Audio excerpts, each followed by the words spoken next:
So the first one that I have to tackle is a human head. So how can I describe a human head and my understanding of it the best?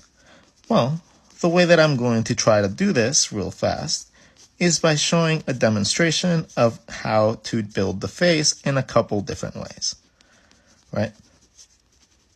How to determine something, has the measures, what parts of the face are there. So that would be a measurement for spacing.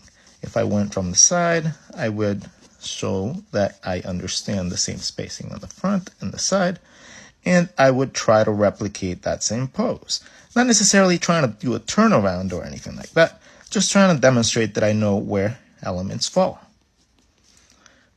I would have to demonstrate that I understand a human